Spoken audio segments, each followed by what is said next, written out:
Ferrari patches things up, and the Emilia Romagna Grand Prix race at the Imola circuit brings home a minimum of satisfaction. Yes, the Maranello team hits the mark in the race, 4th place with Lewis Hamilton, 6th with Charles Leclerc. The British driver finishes just off the podium. He was happy at the end of the race and congratulated the team over the radio. The Monegasque was somewhat happy, often a bit too critical due to nerves. His desire to do well is strong, but it often backfires. Nothing serious in any case. From Friday's telemetry data, it seemed clear that the race strategy would involve just one pit stop. But on Sunday, it was warmer, so degradation data had to be revised. This made the tactic less obvious. One stop or two? For the race's first stint, most teams opted for the medium compound to be safer with a possible one-stop plan, then switched to hards for the second stint. Ferrari decided to split strategies. Charles Leclerc was given the yellow tire, initially aligning with what the frontrunners had done. With Lewis Hamilton, the team chose the hard compound to extend the first stint and attempt an overcut on the group ahead to recover some race time, a move that ultimately worked. The medium tire struggled during a middle phase where it did not perform well. In this window, car number 16 pitted early lap 12. With the hard tires, the Ferrari was in a position to attempt an undercut on George Russell, who was running the medium and having trouble managing rear tire temperatures. Charles Leclerc's situation even alarmed the leaders. Oscar Piastri, who boxed on lap 15, managed to stay just ahead of the SF25 car. McLaren informed Lando Norris that the only option was to stay out, waiting for the compound to start working again. The issue here was temperature, especially on the surface.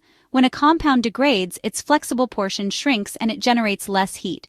This results in a slight recovery in performance. Max Verstappen did the same. Staying out is generally the right call on a track like this, where track position is crucial.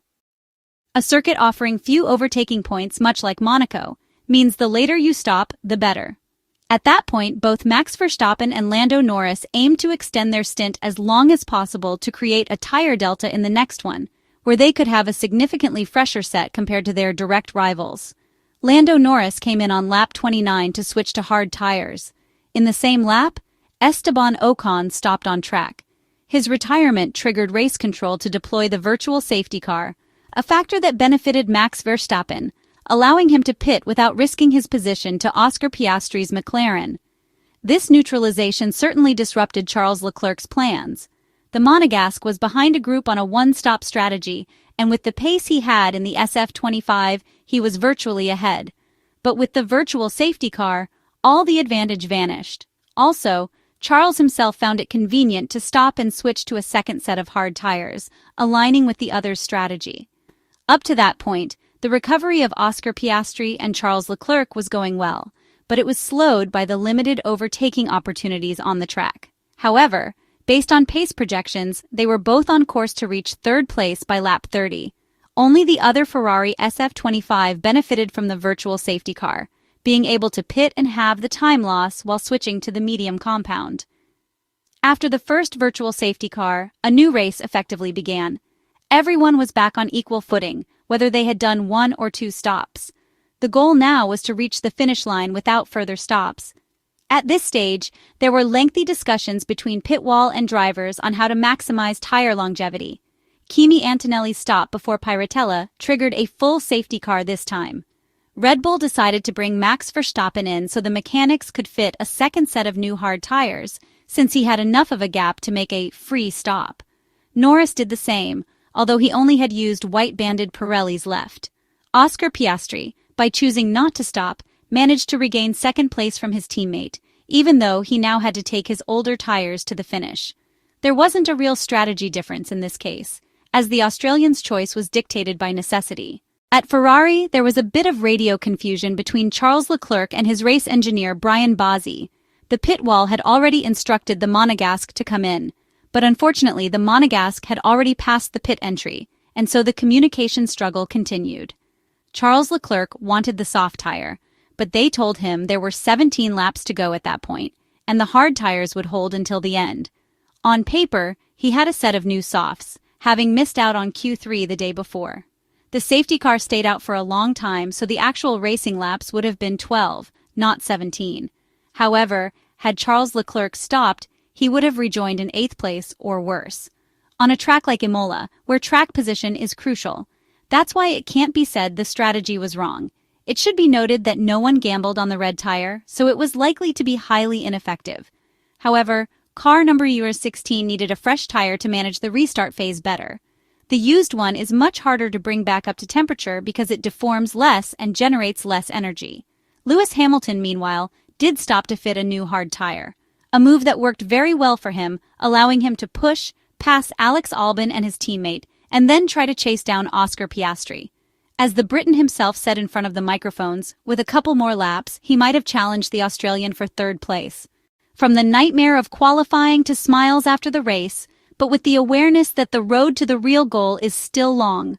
Imola was a roller coaster of emotions for Ferrari, managing to fight back from outside the top 10 to finish with a solid fourth place for Lewis Hamilton and sixth for Charles Leclerc.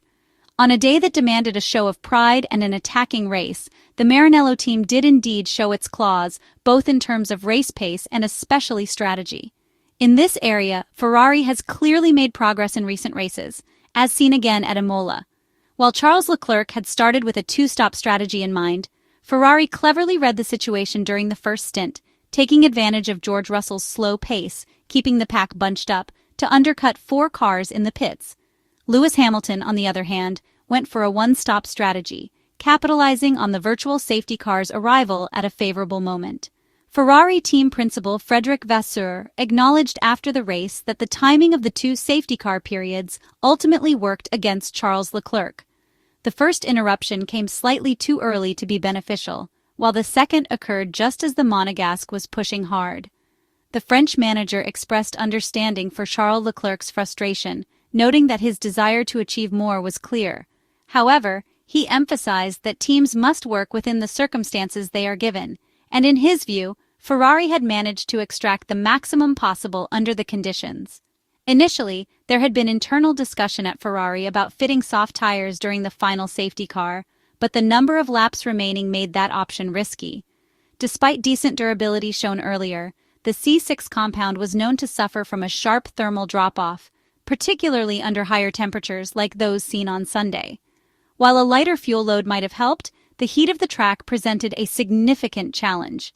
Frederic Vasseur explained that tire strategy during a safety car period is always influenced by uncertainty around recovery times. With 13 laps to go, switching to softs would have been too much of a gamble. Although hindsight suggested that 8 laps could have suited the soft compound, it would still have been a marginal call.